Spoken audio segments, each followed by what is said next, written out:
મળતી માહિતી અનુસાર આરોપીઓએ પહેલા ફરિયાદીને વોટ્સએપ ગ્રુપમાં એડ કર્યો હતો. ત્યારબાદ શેર માર્કેટ અને ફોરેક્સ ટ્રેડિંગમાં મોટો નફો અપાવવાની લાલચ આપી તેને વિશ્વાસમાં લીધો હતો. આરોપીઓએ બનાવટી ટ્રેડિંગ એપ મારફતે રોકાણ કરાવ્યું અને અલગ અલગ બેંક એકાઉન્ટમાં લાખો રૂપિયા ટ્રાન્સફર કરાવ્યા હતા. શરૂઆતમાં નફો દેખાડી અને ફરિયાદીને વધુ રોકાણ કરવા પ્રેરિત કરવામાં આવ્યો હતો. ફરિયાદીને શંકા જતા સમગ્ર મામલો સાયબર ક્રાઇમ સેલ સુધી પહોંચ્યો હતો. તપાસ દરમિયાન એન્ડરસન્ડ બેંકના એકાઉન્ટ મારફતે થયેલા ટ્રાન્ઝેક્શનના આધારે પોલીસ આરોપીઓ સુધી પહોંચી હતી. સાયબર ક્રાઇમ સેલે મહારાષ્ટ્રના પુણેમાંથી સુનિલ કિશન શિંદે અને વિક્રમ સુરેશ શેટ્ટીની ધરપકડ કરી છે. તપાસ દરમિયાન આરોપીઓના બેંક એકાઉન્ટ સામે દેશભરમાં 7 જેટલી સાયબર ફ્રોડ ફરિયાદો નોંધાઈ હોવાનું પણ સામે આવ્યું છે. તો પોલીસના જણાવ્યા મુજબ સોશિયલ મીડિયા અને વોટ્સએપ મારફતે ફોરેક્સ ટ્રેડિંગના નામે ચાલી રહેલા મોટા ફ્રોડ રેકેટનો પર્દાફાશ કરવામાં આવે છે.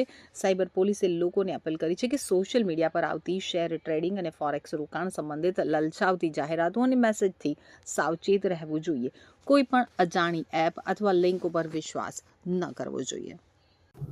અગર તમે ફોરેક્સ ટ્રેડિંગમાં અને સ્ટોક માર્કેટમાં ઇન્વેસ્ટ કરશો તો તમે વધારો નફો મળશે એમ કહીને ટેલિગ્રામ ગ્રુપ ઉપર લોકોને કોન્ટેક્ટ કરવામાં આવતો હતો અને કોન્ટેક્ટ કરીને એમની પાસેથી પૈસાનું રોકાણ પણ કરાવવામાં આવતું હતું.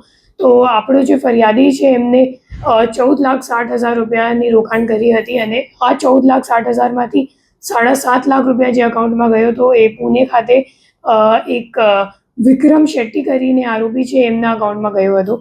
વિક્રમ શેટ્ટી એવું માણસ છે જે એક વિઘ્નકર્તા ફોર્મ્સ કરીને એક કરંટ એકાઉન્ટ આ પેઢીના નામે કરંટ એકાઉન્ટ ખોલાવ્યું હતું અલગ અલગ જુદા જુદા બેંક એકાઉન્ટમાં અને એક હેબિચ્યુઅલ ખાતા આપવાવાળો મ્યુલ એકાઉન્ટ આપવાવાળો જેવો માણસ છે. તો એમને પુણે ખાતેથી આપણી ટીમ ધરપકડ કરી છે. એના સિવાય એમની સાથે જે અકાઉન્ટ હોલ્ડર છે એમની પણ ધરપકડ કરવામાં આવ્યું છે.